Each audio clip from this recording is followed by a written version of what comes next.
Hello friends, welcome to my channel. I am doctor Beena Sethi और आज मैं आपको बता रही हूँ प्रेगनेंसी में हाई बीपी क्यों होता है, किसको होता है, कैसे पहचाने और इससे क्या नुकसान हो सकता है, इसको हम कैसे रोकें। तो बीपी आज की तारीख में एक हमारी लाइफस्टाइल के अंदर जुड़ चुका है, तो इसको आपने सबसे पहले पहचानना होता है कि कब हम अपनी प्रेगनेंसी को कंसीडर कर सकते हैं कि वो हाई बीपी यानी कि हाइपरटेंशन की रेंज में आ चुकी है। नॉर्मली जो ब्लड प्रेशर है वो आपका सिस्टोलिक 120 एंड डायस्टोलिक आपका 80 होना चाहिए, लेकिन अगर वो 130 या उससे ऊपर है सिस्टोलिक एंड डायस्टोलिक आपका 90 या इससे भी ऊपर है, तो हम कहेंगे कि आप बीपी की रेंज में यानी कि हाइपरटेंशन की रेंज में आ चुके हैं।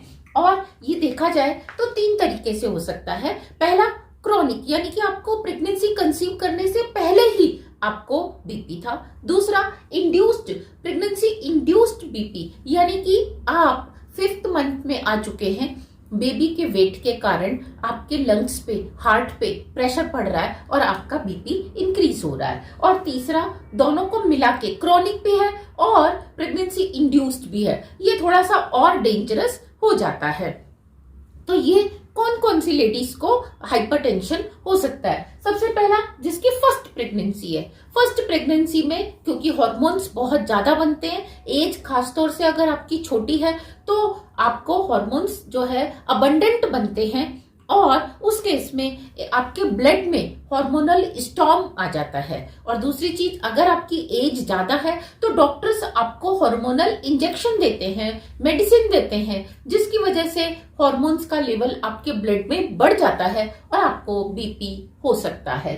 और अगर आपकी फैमिली हिस्ट्री है तो भी आपको ब्लड प्रेशर हो सकता है, या आपकी प्रीवियस जो प्रेगनेंसी थी उस हिस्ट्री में आपकी क्या है, हाई ब्लड प्रेशर की टेंडेंसी थी, तो इसका मतलब इस बार भी वो होगी, उसके होने के चांसेस बहुत ज्यादा हैं। या आपको मल्टीपल प्रेगनेंसी है यानी कि आप ट्विन बेबी कैरी कर रहे हैं या ट्रिपलेट कैरी कर रहे हैं, तो भी आपके लंग्स और हार्ट पे प्रेशर आना नॉर्मल बात है। इसी तरीके से अगर आप आईवीएफ से प्रेगनेंसी कर रहे हैं तो उसमें भी क्योंकि आपको प्रॉपर मेडिसिन के साथ रखा जाता है, मेडिसिन का लेवल आपकी बॉडी में, हार्मोन्स का लेवल आपकी बॉडी में बढ़ा के रखा जाता है, तो भी आप हाइपरटेंशन की रेंज में आ जाते हैं।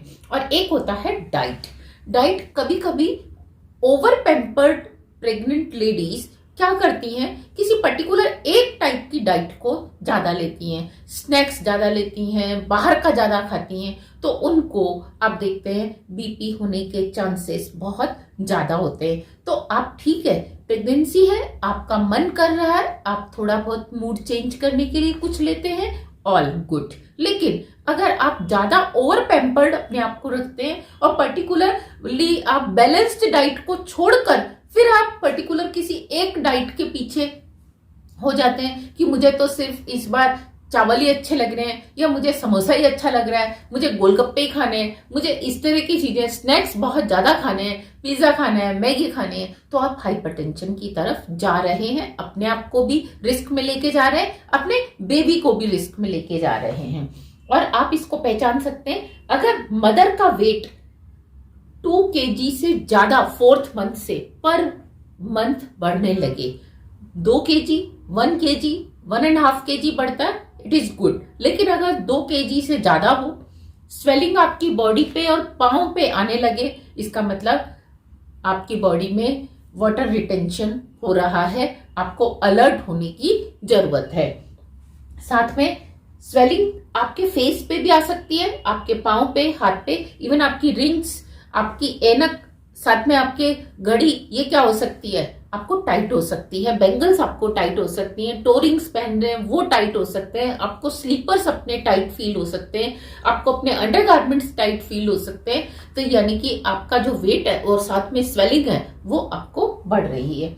अगर बेबी की मूवमेंट लेस हो रही है, आप 6th मंथ से नोट कर रहे हैं और अचानक बेबी की मूवमेंट लेस होने लग जाए, जितनी होती थी उससे कम होने लगे, इसका मतलब हाइपरटेंशन तो नहीं है, आपको तुरंत जाके डॉक्टर से कंसल्ट करना चाहिए।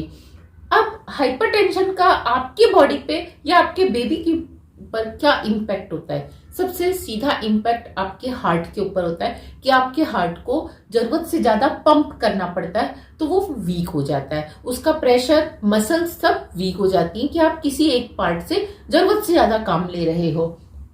किडनी से कई बार प्रोटीन भी फिल्टर होके बाहर आने लगता है यूरिन के अंदर, जिससे आपकी किडनी डैमेज होने का भी खतरा बना रहता है। यहाँ मैं आपको अपने एक पर्सनल एक्सपीरियंस से बताना चाहती हूँ कि एक लेडी जिसको प्रेगनेंसी में हाइपरटेंशन हुआ और उसने मेडिसिन ली, वो कंट्रोल में हुआ, लेकिन जैसे ही डिलीवरी हुई, एक तो उसको प्रीमेच्योर डिलीवरी हुई, दूसरा जैसे ही उसको डिलीवरी हुई उसने सोचा नाउ आई एम नॉर्मल, जबकि वो तो दवाइयों के असर के कारण नॉर्मल थी, उसका बीपी नॉर्मल था। उसने मेडिसिन लेना बंद कर दिया एंड विद इन 3 मंथ उसकी दोनों किडनी फेल हो गई और उसको डायलिसिस पे जाना पड़ा एंड आफ्टर 4-5 इयर्स डायलिसिस को झेलते हुए उसकी डेथ हो गई। तो आपने ध्यान देना है, किडनी की जांच आपने जरूर करानी है कि कहीं आपकी किडनी पे कोई इम्पैक्ट तो नहीं आ रहा, और ब्लड प्रेशर की मेडिसिन तब तक स्टॉप नहीं करनी जब तक कि आपसे अपने डॉक्टर्स ना कहें। इसी तरीके से जब आपको हाइपरटेंशन होता है तो प्लेसेंटा में क्लॉट्स बनने लगते हैं, जिससे ऑक्सीजन की सप्लाई और ब्लड की सप्लाई, न्यूट्रिएंट्स की सप्लाई बेबी के पास कम होती है और बेबी के ब्रेन को खतरा होने लगता है, बेबी की ग्रोथ चेक हो जाती है, एमनियोटिक फ्लूइड कम हो जाता है और साथ में प्री मेच्योर डिलीवरी के चांसेस बढ़ जाते हैं। ऐसे केसेस में डॉक्टर्स फिर इतना वेट नहीं कर सकते कि आपका बीपी कंट्रोल हो और फिर बेबी की हेल्थ ठीक हो, वो पहले ही आपकी प्रीमेच्योर डिलीवरी करा के बेबी को नर्सरी में रख के ग्रो करते हैं। तो देखिए, ये सिर्फ कहने की बात नहीं है, इसमें आपका खर्चा भी होता है और रिस्क भी बना रहता है। कई बार नर्सरी से ही आपके बेबी को बहुत सारे इन्फेक्शन आ जाते हैं, कई बार आपके बेबी की हेल्थ वहां उतनी ग्रो नहीं कर पाती, तो होल लाइफ आपको सफर करना पड़ता है। इससे बचने के लिए आपको क्या करना है, जो हमने आपको यहाँ बताया था कि पैम्पर्ड डाइट नहीं लेनी। पैम्पर्ड यानी कि जिसको अगर मैं कहूं कि लाडली प्रेगनेंसी नहीं रखनी आपने, कि आप ज्यादा लाड़ कर रहे हैं अपने साथ, ऐसा बिल्कुल भी मत करिए। आप डाइट जो ले वो बैलेंस डाइट हो, उसमें कार्बोहाइड्रेट, प्रोटीन, मिनरल रिच ये डाइट होनी चाहिए। आप देखेंगे मैग्नीशियम और कैल्शियम अगर आप सफिशिएंट ले रहे हैं तो आपके हार्ट के ऊपर भी इम्पैक्ट कम पड़ेगा, किडनी पे भी और लीवर पे भी। तो आप मैग्नीशियम कैल्शियम रिच डाइट लीजिए। बाहर से सप्लीमेंट लेने हैं तो आप सप्लीमेंट भी लेते रहिए, एंटीऑक्सीडेंट्स लीजिए और डाइट को बैलेंस रखिए। सोडियम आयरन की कंसंट्रेशन कम लीजिए, नमक को कम कंज्यूम करिए। जब आप जरूरत से ज्यादा स्नैक ले रहे होते हैं, स्नैक्स लेने में सबके साथ नमक जरूर होता है, तो आपने उस नमक को कम लेना है। कभी आपका मन है भी कि आपने कोई चीज खानी है, आपका किसी चीज का मन है, तो आप घर पे अपने अच्छे से ऑयल से कम नमक डाल के थोड़ा सा अपना मूड टेस्ट कर सकती हैं। लेकिन आप बाहर का फैटी और ज्यादा स्नैक्स, बटर, चीज, इन सबको अवॉइड करिए और प्रेगनेंसी में बीपी को आप रोकिए, प्री मेच्योर डिलीवरी को रोकिए। और इसमें आपको मैं एक और खास बात बताना चाहूंगी, जैसे मैंने आपको यहाँ डिस्कस किया, अगर आपको एक बार प्रेगनेंसी इंड्यूस्ड हाइपरटेंशन हो गया है तो आप ध्यान देंगे कि डिलीवरी के बाद चाहे आपको थोड़े टाइम ना हो, लेकिन आपको हाइपरटेंशन होने के चांसेस बढ़ जाते हैं, क्योंकि आपका हार्ट और लंग्स वीक हो चुके होते हैं। और दूसरी चीज, दूसरी प्रेगनेंसी में भी आपको बिगनिंग से ही ध्यान रखना चाहिए। और मेडिसिन लेने में कोई बुराई नहीं है, लेकिन मेडिसिन छोड़ने में सारे रिस्क बने हुए हैं, तो अपने आप से मेडिकेशन इसका स्टॉप ना करें। Thank you very much. Happy pregnancy, all the very best.